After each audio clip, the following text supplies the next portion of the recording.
agradecer, por supuesto, a Paco, ¿no? A Paco Contreras, niño de Elche, en fin, que nos dé esta nueva oportunidad de entrar en su trabajo, que tiene desde luego esta dimensión artística, pero también, permítaseme subrayarlo ya desde el principio, esta dimensión, bueno, conceptual, sí, una gran ambición, y esto es algo muy positivo, desde luego, tanto como excepcional, en trabajos como este que aquí tenemos a mano, el más reciente en términos discográficos que ha protagonizado, que lo podemos resumir como la antología del cante flamenco heterodoxo, si bien puede leerse en la portada, no exenta de ironía, una retahíla de títulos: Gran Magna Antología, Historia, Memoria, Rito y Geografía del Canto Flamenco Andaluz, Mundo y Forma del Cante Gitano y Archivo y Tesoro del Flamenco Original, Antiguo, Hondo y Heterodoxo. Bueno, en fin, hay todo un juego, efectivamente, son múltiples los juegos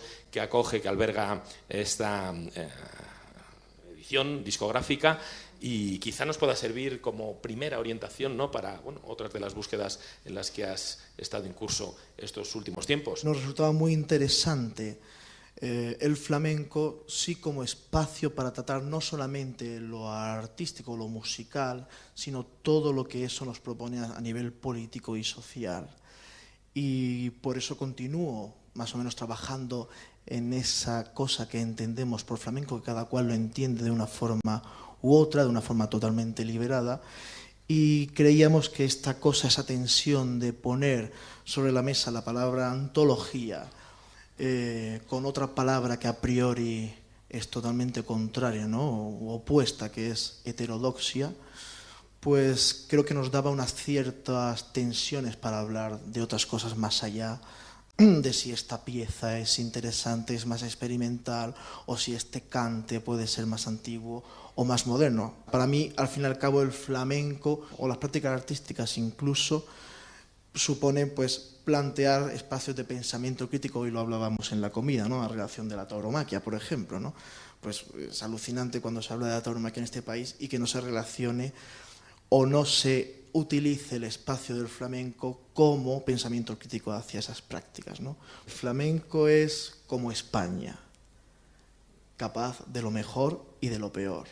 Yo recuerdo en estos tiempos cuando al flamenco se le tilda como una expresión machista, ¿no?, como si la música clásica o la música contemporánea o el mundo de la pintura, ¿no?, o el mundo del club social de abajo de tu casa, pues no tuviese condicionamientos machistas, ¿no? El flamenco, por suerte, es machista porque eso es un buen termómetro de que es una expresión totalmente contemporánea, una expresión que se da y que tiene sentido dentro de un contexto, en su momento dado. No queríamos trabajar con las piezas, diríamos, primeras que se conocían en el flamenco, con todos sus condicionamientos, ¿no?, con sus condicionantes. Por ejemplo, todas las piezas que se grabaron en el cilindro de cera, todas las piezas que se grabaron en pizarra, todos aquellos actos que están más cercanos al experimento que a lo experimental, todo eso también pertenecía a ese mundo del flamenco, y aparte realizado con gente supuestamente del mundo clásico del flamenco, ¿no? Por lo que hemos hecho es recuperarlas y trasladarlas a nuestro presente. Y precisamente, pues, cuando realmente cumples el discurso que la ortodoxia romántica te propone, ella misma revienta y hace saltar las costuras.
así es como se escuchaba el flamenco a finales del XIX, en los primeros años del siglo XX, ¿no? Eso era el flamenco. Bueno, era una parte del flamenco en relación con la grabación, sí, sí, sí. Y es el flamenco realmente que nos ha quedado a nosotros como referencia, ¿no? Entonces, claro, cuando la ortodoxia, ¿no?, en sus entes clama al cielo por según qué cuestiones, pues claro, simplemente hay que ponerle estas grabaciones que materialmente son mucho más experimentales, ¿no?, y más radicales que cualquier traducción que hacemos hoy en día, ¿no? Y simplemente es acercarse desde la materia, ¿no?, de lo material que propone esta grabación, ¿no?, que es ruidismo, imperfección en el sentido como lo vemos hoy en día, ¿no?, unas guitarras distorsionadas por la grabación, por los medios de grabación, una concepción de los temas totalmente pues adaptada al tiempo de grabación, ¿no? Entonces ahí también se abriría un poco el tema, es cómo la máquina o las máquinas condicionan también la creación del flamenco, ¿no?, que es algo que tampoco entraría en nuestro imaginario, ¿no? El flamenco, como otras expresiones, no se entienden sin la revolución de las máquinas, pero su desarrollo directamente no se entiende sin eso. Y eso es otra cosa que a mí me interesa muchísimo, ¿no?, cómo la lógica maquínica intoxica década tras década al flamenco, no solamente por las formas de grabación, sino también por la revolución industrial, por las cuestiones políticas y sociales que acompañan al desarrollo del flamenco, ¿no?, en su época. Este año me invitaron a un festival que he estado unas veces anteriormente, que se llama Sonar, no sé si lo conocéis, ¿no?, un festival de electrónica. Ellos lo tildan de festival de músicas avanzadas. No sé realmente qué es eso. ¿Tú sabes eso qué es? No. Cada vez estoy en más dudas. Pero bueno, esta cosa de músicas avanzadas, pues bueno, menos mal que no le han puesto músicas vanguardistas o algo así, ¿no?, que sería peor. ¿Sabes hacia dónde? ¿Hacia dónde avanzan? Exactamente. Entonces este año, claro, en ese contexto, pues se celebró el 25 aniversario del festival y bueno, me dijeron que hiciera pues lo que me diera la gana, ¿no?, esta cosa que le llaman carta blanca. Y yo decidí pues invitar a un bailaor que no sé si conoceréis, que se llama Israel Galván, ¿no?, un personaje muy interesante, que llevamos 2 años trabajando juntos. E Israel trabaja con muchísimas, vamos a llamarle artefactos, máquinas, no construcciones, diríamos, sonoras, para cambiar el sonido no solamente del taconeo, sino pues también del espacio en general. Y mi propuesta a Israel fue toda la contraria que se espera en un festival como Sonar. En un festival como Sonar se espera que vayamos pues los artistas actuales con la máxima maquinaria de último modelo y de tendencia sobre todo, ¿no?, porque todas son último modelo, claro, pero al fin y al cabo de tendencia, ¿no?, y que nos hagamos acompañar pues por grandes marcas, ¿no?, que hacen estas máquinas y cambian pues los sonidos, pero mucho menos de lo que se supone que deben de cambiarlo, bueno, estas cosas, ¿no? Entonces yo a Israel le propuse, sabiendo también cómo él trabaja, pues que la máquina, lo maquínico, no estuviese tanto en esa idea de los artefactos, sino que estuviese en nuestras lógicas de acción, ¿no?, en nuestra forma de componer, en nuestra forma de relacionarnos. Y entroncaba mucho con lo que decía antes, con esta cosa de que el flamenco no se puede entender sin la revolución de las máquinas. Y un bailador de flamenco puede ser mucho más perfecto en el ritmo que un motor, que una dinamo, ¿no? Y realmente tiene algo, en su intuición tiene algo de razón, ¿no? Y nosotros en el disco creo que lo comprobamos. Una dinamo tiene una serie de oscilaciones muy diferenciadas a nivel rítmico de lo que puede entender un flamenco, ¿no? Entonces la máquina no se convierte en algo matemático, sino que se convierte de repente en más humana que el propio humano. No, así siendo un poco crítico y autocrítico, creo que el caso de Valdelomar a nivel de su conocimiento, ¿no?, tanto en el mundo del arte como en otros mundos, yo creo que es la gran vergüenza española, creo que no se conozca realmente en profundidad el trabajo de este señor. Es la gran vergüenza, creo que nos debemos de achacar, sobre todo en el siglo XX, sobre todo la segunda mitad del siglo XX, ¿no?, y parte del siglo XXI, que ya llevamos casi 20 años, y aún cuesta muchísimo arrancar, ¿no?, sobre lo que supone.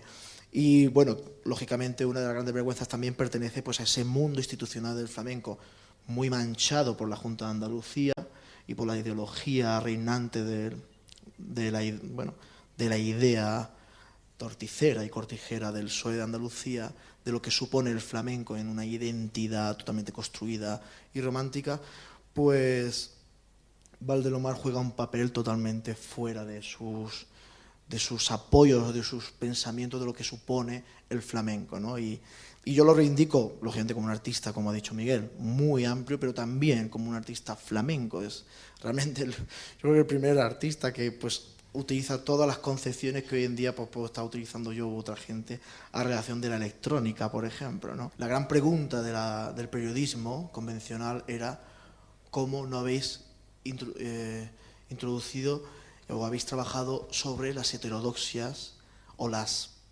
propuestas más heterodoxas según la prensa o el pensamiento convencional, que es, pues ya sabéis, ¿no?, Camarón, Paco de Lucía, Kiko Veneno, etcétera, Lole Manuel, ¿no? Y haciendo este trabajo nos dimos cuenta de que esas heterodoxias ya eran heterodoxias aceptadas.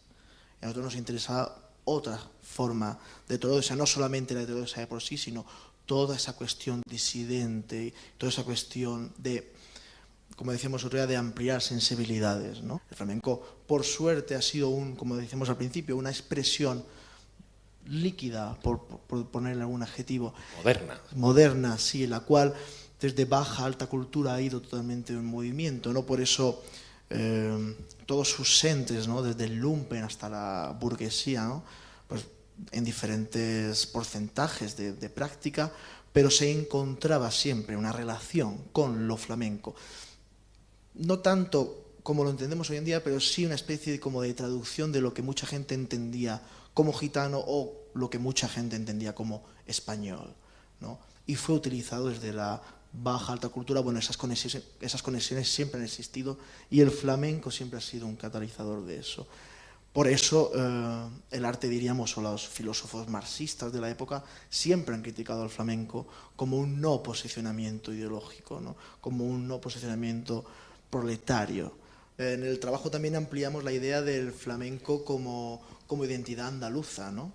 Por ejemplo, ahora uno de los trabajos que estamos haciendo últimamente es cómo el flamenco que hoy en día entendemos, el que reconocemos, ¿no?, en el baile y todo eso, pues no sería otro sin entender su evolución en las giras de Norteamérica o de Latinoamérica, ¿no? Pero precisamente en Latinoamérica, en el Afrocaribe, pues precisamente la gente que se supone que hacía flamenco no eran andaluces, eran muchos catalanes, vascos. También porque lo que se supone, por los escritos, que era flamenco o aflamencado, pues seguramente sería algo más relacionado con el folclore o algo más relacionado con una música española que no sabemos exactamente qué, pero lo tildaban de flamenco, ¿no? El flamenco es, por suerte, machista, porque eso nos ayuda a entender, como termómetro, de que está conectado con lo social de su tiempo.